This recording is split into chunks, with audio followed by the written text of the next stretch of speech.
बड़े जो जमींदार थे वो सब क्या होते थे, छोटे छोटे गांव के लोगों को जमीन देते थे और उससे क्या करते थे, कर्ज वसूलते थे, जो ब्याज व्याज है सब लेते थे, और नहीं मिलने पे क्या उन सबका कलेजा निकाल लेते थे। हेलो दोस्तों, आपका फिर से स्वागत है हमारे यूट्यूब चैनल पे। तो हम लोग पॉलिटी की सीरीज को आगे बढ़ाते हैं, और देखिए जैसा कि अब हमने क्या कहा था कि सबसे पहले क्या पहला पेज पढ़ना जरूरी है, पीछे से तो पढ़ेंगे नहीं, तो शुरुआत करते हैं और सबसे पहले क्या पढ़ते हैं, प्रस्तावना। संविधान में जैसे ही खोलेंगे पहला पेज है प्रस्तावना। तो प्रस्तावना क्या है कि एक ऐसी विचारधारा है जो कुछ शब्दों में संविधान को बयां कर देती है, ठीक, जिसमें कुछ अर्थ भी बताती है। ये सारी बातें हम लोग देखेंगे। प्रस्तावना देखिए लिया कहाँ से गया है, तो अमेरिका के संविधान से यह प्रस्तावना लिया गया है। ठीक, तो किस देश से, अमेरिका से। और इसकी भाषा पूछ लिया जाए तो ऑस्ट्रेलिया से। ये दोनों बातें आपको याद रखनी है कि लिया कहाँ से गया है तो अमेरिका, और इसकी भाषा कहाँ से ली गई है तो ऑस्ट्रेलिया। इतनी सारी बातें हो गई। अब इसके बाद देखिए प्रस्तावना क्या कहता है, तो हम भारत के लोग भारत को संप्रभुत्व संपन्न समाजवादी पंथ निरपेक्ष लोकतंत्रात्मक राज्य बनाने एवं भारत की समस्त जनता को सामाजिक आर्थिक राजनीतिक न्याय एवं विश्वास अवसर उपासना अभिव्यक्ति और धर्म की क्या स्वतंत्रता, अवसर प्रतिष्ठा और अवसर की समानता एवं एकता और अखंडता बनाते हुए देश के भारतीयत्व को बनाए रखेंगे। ठीक, और यही बात कौन, सभी लोग शपथ लेते हैं 26 नवंबर 1949 को। ठीक, अभी देखिए इसे याद कैसे होगा, सबसे बड़ी बात ये है, ऐसे बोलने को तो फिर पूरा रटना ही पड़ जाएगा। देखिए तब हम लोग इसको देखा जाता है कि ये याद कैसे होगा। सबसे पहले देखिए क्या है, बस आपको इतना ही याद रखना है क्या कि एसक्यू के डॉक्टर ने क्या किया, जूली से फ्रेंडशिप कर लिया। ठीक, क्या करना है, एसक्यूब के डॉक्टर ने जूली से क्या कर ली, फ्रेंडशिप कर ली। बस इतना ही बात अगर आपको याद रहेगा तो आपका काम हो जाएगा। देखिए अब कैसे काम होता है, तो आइए देखते हैं। एस क्यूब, देखिए एस क्यूब मतलब जब भी क्यूब होता है मतलब क्या, तीन होगा, तो जाहिर सी बात है यहाँ भी एस क्या होगा, तीन होगा। तो देखिए पहला एस से क्या होता है, सोवरिन यानी संप्रभु। दूसरे से क्या है, सोशलिस्ट यानी समाजवादी। और तीसरा क्या है, सेक्युलर यानी पंथ निरपेक्ष। ये देखिए तीनों एस से ही शुरू होंगे, और ये एकदम सीरियल वाइज है, ऐसा नहीं कि आपको इधर एकदम सीरियल वाइज कि हम भारत के लोग भारत को संप्रभु संपन्न समाजवादी पंथ निरपेक्ष लोकतंत्रात्मक गणराज्य, ये सारा एकदम सीरियल वाइज है, क्योंकि एग्जाम में पूछ देता है। रीट के पेपर में भी यही पूछ दिया कि हमारे यहाँ कितने प्रकार का न्याय दिया गया है। तो इसे आप पढ़ेंगे तो थोड़ा आपको मुश्किल होगा, लेकिन अभी जो देखिए जिस तरीके से हम आपको बता रहे हैं आपका एकदम सारा कॉन्सेप्ट क्लियर हो जाएगा। तो सबसे पहले देखिए एस से क्या है, तीन एस आपको याद रखने हैं। पहला कौन सा है, सोवरिन। सोवरिन का मतलब क्या, संप्रभु। दूसरा क्या है, सोशलिस्ट यानी समाजवाद। और तीसरा क्या है, पंथ निरपेक्ष यानी सेक्युलर। तो देखते हैं क्या संप्रभु होता है क्या है। सबसे पहले इसको देखते हैं भाई, संप्रभु क्या होता है। कोई भी राष्ट्र संप्रभु राष्ट्र कब कहा जाता है, तो कोई भी देश क्या हो, सबसे आसान क्या है आपको ये बस याद रखना है, कोई भी देश अपने आंतरिक मतलब अपने देश के अंदर और अपने देश के बाहर क्या हो, अपने लिए कानून बनाने के लिए स्वतंत्र हो। कोई भी देश आंतरिक एवं बाह्य मामलों में कानून बनाने के लिए क्या हो, स्वतंत्र हो। तो वैसे देश को क्या कहते हैं, संप्रभु राष्ट्र कहते हैं। ठीक, अपने आंतरिक और बाह्य मामलों में क्या हो, कानून बनाने के लिए स्वतंत्र हो, किसी देश पे अधीन ना हो। तो वैसे राष्ट्र को क्या हम क्या कहते हैं, संप्रभु राष्ट्र कहते हैं। ठीक, जैसे भारत क्या है, एक संप्रभु राष्ट्र। क्यों, क्योंकि ये अपने आंतरिक और बाह्य कोई भी मामला हो कानून खुद ही बनाता है, किसी और देश के अधीन नहीं है। तो ऐसे देश को हम क्या कहेंगे, संप्रभु राष्ट्र कहेंगे। ठीक, दूसरे नंबर पे आते हैं क्या है, सोशलिस्ट यानी समाजवाद। तो देखिए हमारे यहाँ कैसा समाजवाद है, तो हमारे यहाँ मिश्रित समाजवाद है। ठीक, तो समाजवाद मतलब क्या है कि उत्पादन और उत्पादन का वितरण दोनों क्या हो, जनता के हित में होना चाहिए। उत्पादन भी कौन कर रहा है, जनता कर रहा है, और वितरण भी जनता द्वारा ही किया जा रहा है। तो ऐसी स्थिति को क्या कहते हैं, समाजवाद। इसमें दो प्रकार से होता है, पूंजीवाद समाजवाद होता है, एक मिश्रित समाजवाद। तो हमारे यहाँ कौन सा है, मिश्रित समाजवाद। ठीक, तीसरा कौन सा आता है, पंथ निरपेक्ष। बहुत बार आप लोगों ने सुना होगा सेक्युलर शब्द। सेक्युलर देखिए क्या होता है कि ये सबसे ये धर्म से ही आता है। तो देखिए जो हमारे यहाँ धर्म है, सबसे पहले बात ये आप जान लीजिए कि जो भारत का संविधान क्या कहता है कि हमारे देश का कोई धर्म नहीं है। ठीक, हमारे देश का कोई धर्म नहीं है। तो ये मतलब सेक्युलर शब्द क्या दर्शाता है, यही बता रहा है कि हमारे देश का कोई धर्म नहीं है। भारत क्या है, एक पंथ निरपेक्ष राज्य है। इसका मतलब कोई धर्म नहीं है हमारे यहाँ। सारे धर्म धर्म हमारे यहाँ क्या है, एक व्यक्तिगत आस्था का विषय है। हमारा मन कुछ और धर्म अपना रहे हैं, आपकी इच्छा है कुछ और, कोई और है वो कोई और धर्म अपना रहा है। ये क्या है, ये व्यक्तिगत आस्था का विषय है, मतलब हमारा खुद का डिसीजन है। बाकी देश इस बारे में कुछ नहीं कहता। भारत एकदम क्या है, पंथ निरपेक्ष राज्य, यानी भारत का कोई धर्म नहीं है। धर्म क्या है, हमारी व्यक्तिगत आस्था का विषय है। हम कोई भी धर्म अपनाएं वो मेरी जिम्मेदारी है। देखिए इसके बाद क्या है, DR से देखिए क्या हो गया, डेमोक्रेटिक रिपब्लिक, यानी लोकतंत्रात्मक गणराज्य। तो हमारे यहाँ क्या है, लोकतंत्र है। तो लोकतंत्रात्मक गणराज्य का मतलब क्या हो गया कि देखिए जो देश का सर्वोच्च पद होगा वो वंशानुगत नहीं होगा। ठीक, तो हमारे यहाँ क्या है, जो देश का सर्वोच्च पद है वो वंशानुगत नहीं होगा। तो जैसे क्या हो गया, राष्ट्रपति। देखिए राष्ट्रपति किसके द्वारा आते हैं, चुनाव के ही द्वारा आते हैं। बिना चुनाव के राष्ट्रपति नहीं आ सकते हैं। तो हमारे यहाँ कैसा है, लोकतंत्रात्मक गणराज्य, यानी जो देश का सर्वोच्च पद है वो वंशानुगत नहीं है। ठीक, यहां तक आपको बात समझ में आ गई होगी। अब देखिए आगे क्या है, JU से, याद रखें जूली में क्या है, JU, इसीलिए देखिए यू छोटा लिखे हैं। ठीक, तो JU से क्या हो गया, जस्टिस। जस्टिस का मतलब क्या हो गया, न्याय। और हमारे यहाँ न्याय कई प्रकार से है, तो सामाजिक, आर्थिक और राजनैतिक, ये 3 प्रकार से हमारे यहाँ न्याय दिए गए हैं। कौन कौन, सामाजिक, आर्थिक, राजनैतिक। ठीक, राजनीतिक न्याय में क्या है, जैसे आपको मत देने का अधिकार है, आप चुनाव लड़ सकते हैं, तो ये कौन सारे अधिकार हैं, आपके राजनीतिक अधिकार है। जैसे आर्थिक में, तो आर्थिक का मतलब ये नहीं कि जो कमजोर है उनका सारा पैसा लेके, जो गरीब है उनको दे, जो अमीर आदमी है उसका नहीं कि सारा पैसा लेके आप गरीब को दे देंगे, ऐसा नहीं करेंगे हम। ऐसे समानता नहीं आती है। हमारे यहाँ समानता कैसे लाई जाती है कि मतलब जो गरीब व्यक्ति है उसके लिए हम ऐसी सुविधाएं ले, उसको ऐसी सुविधाएं दें ताकि वो भी क्या, समाज की मुख्य धारा में शामिल हो सके।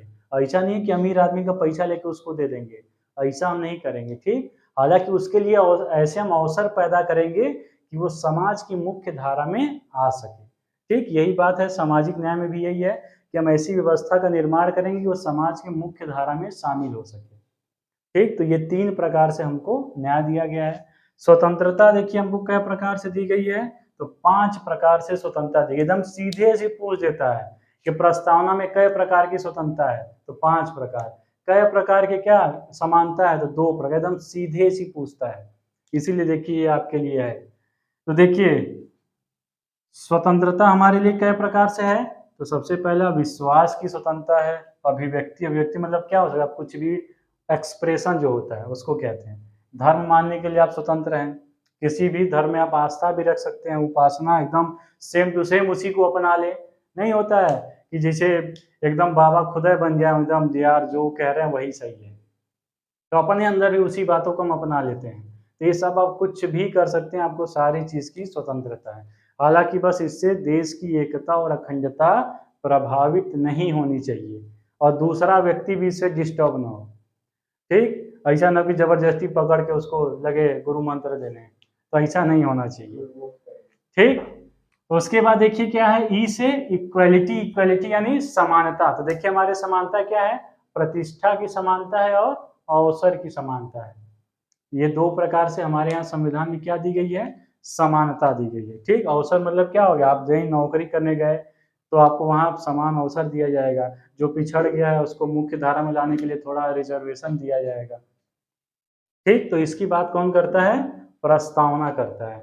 इसके बाद देखिए आखिरी में क्या है, फैटर्निटी, यानी बंधुत्व। हमें अपने भारतत्व या बंधुत्व क्या है, बनाए रखना है हमें अपने देश का। उसके लिए क्या, देश की एकता और अखंडता निक्षुण रखनी है। ऐसा नहीं कि रोज मारा मारी करे या देश विरोधी नारे लगाते रहे, या ऐसा न हो कि कुछ ऐसा कांड करे जिससे देश में दंगा फसाद हो जाए, तो ऐसा काम नहीं करना, भाईचारा बना के रखना है।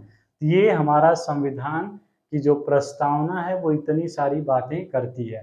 आपको सिर्फ यही याद रखना है कि एस क्यूब के डॉक्टर ने जूली से फ्रेंडशिप कर ली।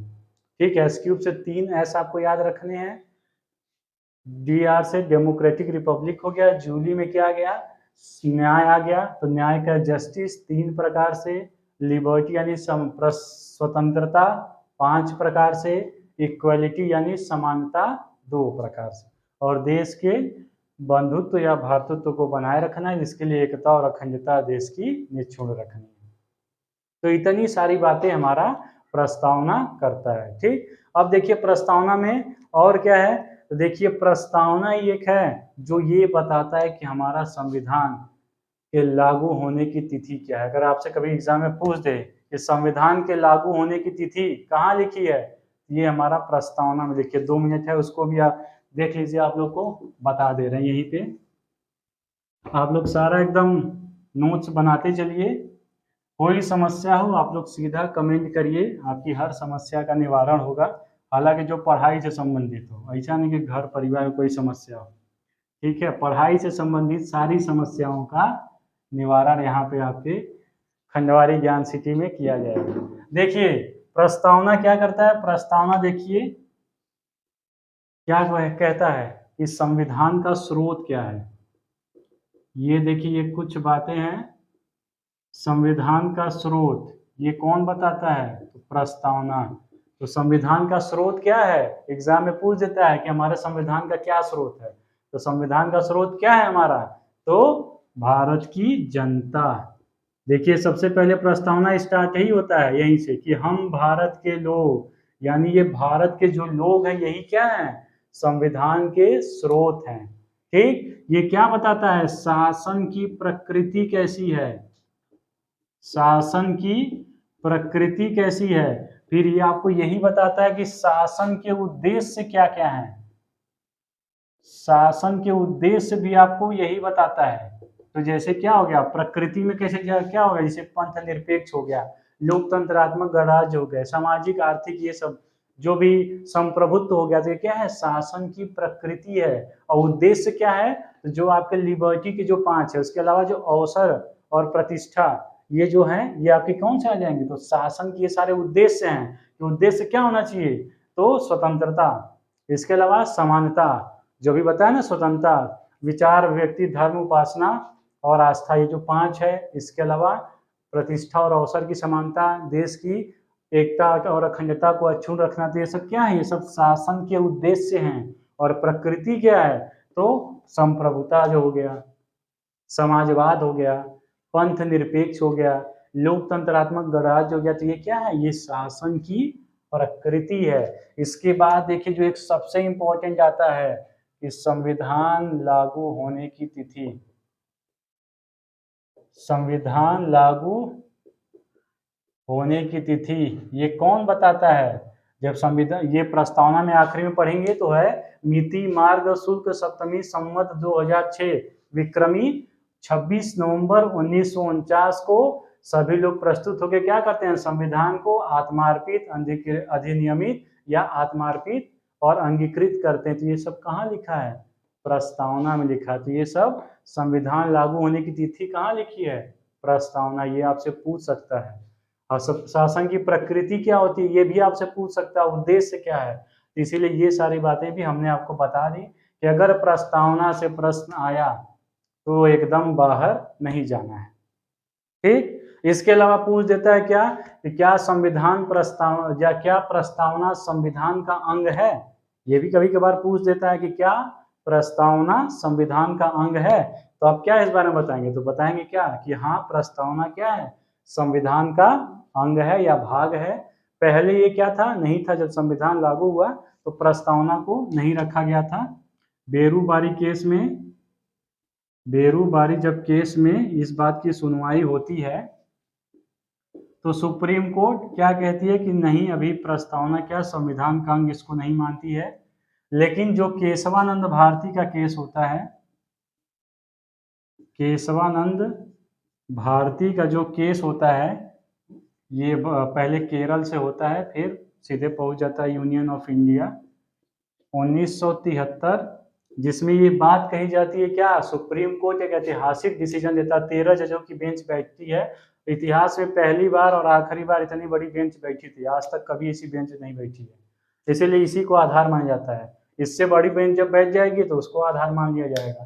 ठीक, तो केशवानंद भारती के केस में सुप्रीम कोर्ट ये ऐतिहासिक निर्णय लेती है क्या, कि प्रस्तावना क्या है, संविधान का अभिन्न अंग है, और जहां संविधान मौन हो जाता है वहां प्रस्तावना आकर उसको परिभाषित करता है। ठीक, तो प्रस्तावना को अंग है, और माना गया कब, तो केशवानंद भारती केस में, बेरूबारी केस में नहीं माना गया था। पूछ देते आपसे कि कब माना गया, तो केशवानंद भारती के केस में माना गया कि प्रस्तावना क्या है, संविधान का अभिन्न अंग है। इसके अलावा और पूछ सकता है क्या, कि क्या प्रस्तावना में संशोधन हो सकता है, तो जाहिर सी बात है इस बात में भी कंफ्यूजन हो सकता है कि क्या प्रस्तावना में संशोधन हो सकता है, तो एकदम निश्चिंत आप बोलिए कि हाँ, प्रस्तावना में संशोधन हो सकता है और हुआ भी है, संशोधन हो सकता है और हुआ भी है। तो कब हुआ, सबसे बड़ी बात यह है कि कब हुआ और क्या जोड़ा गया, अगर हुआ तो जोड़ा क्या गया। ठीक, तो हुआ सबसे पहले कि हाँ, प्रस्तावना में संशोधन किया जा सकता है और किया भी गया है, तो 42वां संवैधानिक संशोधन। ठीक, कौन सा संशोधन, 42वां संवैधानिक संशोधन 1976। देखिए 4 और 2 जोड़ देंगे 76 हो जाएगा, 6 आखिरी में, कुछ नहीं करना है, देखिए ऐसे ही बस आखिरी में 6 आ जाएगा। अगर 44 पूछे कब हुआ तो 4 और 4 8, आखिरी में 8 आ जाएगा। ठीक, तो 42वां संवैधानिक संशोधन के द्वारा प्रस्तावना में 3 बातें जोड़ दी गई। प्रस्तावना में क्या किया गया, 3 बात जोड़ दिया गया। पहला क्या है, समाजवादी, पंथ निरपेक्ष, और आखिरी में क्या है, अखंडता, इंटेग्रिटी इसको बोलते हैं। तो ये 3 चीजें संविधान के प्रस्तावना में संशोधन के द्वारा जोड़ दी गई। अब हम लोग आगे देखते हैं कि प्रस्तावना को किसने क्या कहा है। अभी तक हमने देख लिया संशोधन और अंग कब बना, और इसके बाद अब आगे देखते हैं कि प्रस्तावना को किसने क्या कहा। ये स्टेटमेंट कई बार आ जाता है। तो देखिए गांव घर में क्या होता है, मुंशी जी हमेशा झोला लेके कहाँ शादी ब्याह कराने चलते हैं। ठीक, तो शादी ब्याह कैसे होगी, जब कुंडली मिलेगी। ठीक, तो देखिए जैसे ही आपसे पूछ दे कि जन्म कुंडली या जन्म पत्रिका भी हो जाता है,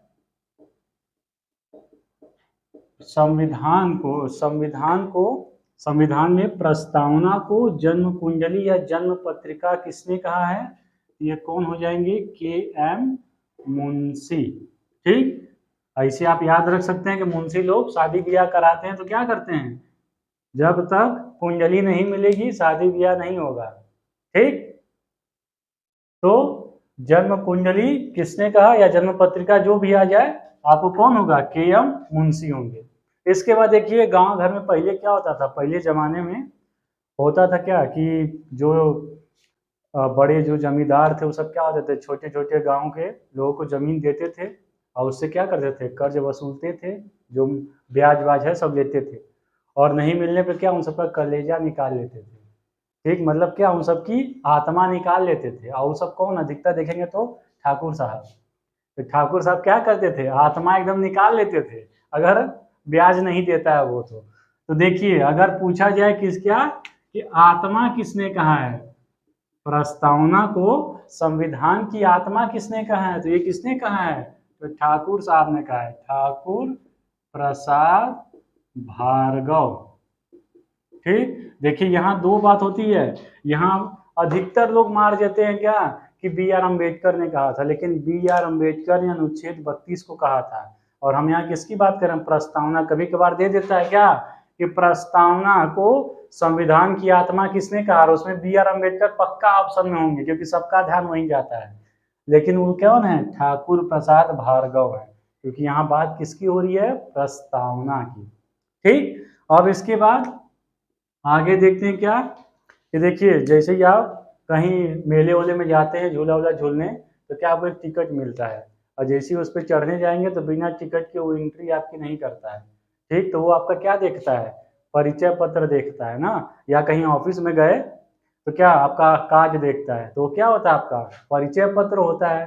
ठीक, और परिचय पत्र वो देखता कौन है, अगर आप पालखी वाले के पास जाएंगे तो आपका क्या देखता है, परिचय पत्र, तभी ना आपको भाई झूला पे चढ़ाएगा। तो कौन होता है, पालखी वाल होते हैं। तो जैसे ही आपसे क्या बोल दे कि संविधान का परिचय पत्र, ये प्रस्तावना को किसने कहा है, तो किसने कहा है, पालखी वाल ने कहा है। ठीक, पालखी वाल ने क्या कह दिया, परिचय पत्र, कि ये संविधान की परिचय पत्र है। कौन, प्रस्तावना। आत्मा कौन है, तो किसने कहा, ठाकुर प्रसाद भार्गव। जन्म कुंडली किसने कहा, तो के.एम. मुंशी। और देखिए एक व्यक्ति होते हैं कौन, एक और आता है स्टेटमेंट, क्या, दीर्घकालीन सपनों का विचार, सपनों का विचार, ये किसने कहा है, दीर्घकालीन सपनों का विचार, तो किसने कहा है, अल्लादी कृष्णा स्वामी अय्यर, अल्लादी कृष्णा स्वामी अय्यर। ठीक, तो दीर्घकालीन सपनों का विचार ये किसने स्टेटमेंट दिया, तो अल्लादी कृष्ण स्वामी अय्यर। ठीक, और एक देखिए क्या है, कुछ लोग आपने देखा होगा गांव घर में ऐसे होते हैं, नल्ले पड़े होते हैं, वो क्या होते हैं, वो सपना देखते रहते हैं, क्या, कि यार कहीं से बस ना मिल जाए, बैग में पड़ा 20 करोड़ रुपया, चाहे 10 करोड़, तो अपना काम बन जाए। तो क्या बस सपना देखते रहते हैं, क्या सफलता की कुंजी खोजते हैं, और लेकिन वो बैठे क्या रहते हैं, एकदम बेकार बैठे रहते हैं। ठीक, तो अगर आपसे पूछ दे, क्या पूछ दे, कि प्रस्तावना को किसने कुंजी कहा है संविधान की, तो अर्नेस्ट बेकर ने कहा है, अर्नेस्ट अर्नेस्ट बेकर। बेकर से क्या, बेकार, देखिए ये क्या है, ये बेकार आदमी है। अर्नेस्ट बेकर क्या है, मतलब बेकार है, और बेकार है तो क्या खोजेगा, सफलता की कुंजी खोजेगा। तो इससे आप ये याद रख सकते हैं क्या, कि प्रस्तावना को किसने क्या कहा है, जिसमें से सारी बातें आपको याद रखनी है, एक को नहीं छोड़ना है। ठीक, तो यहाँ तक हम लोगों ने क्या, प्रस्तावना को अच्छी तरीके से देख लिया। अब इसके बाद हम लोग आगे इस सीरीज में बढ़ा जाएगा, तब तक के लिए हमारे साथ बने रहिए और पढ़ते रहिए, नोट्स बनाते रहिए। कोई समस्या आप कमेंट बॉक्स में कमेंट करिए। तब तक के लिए धन्यवाद।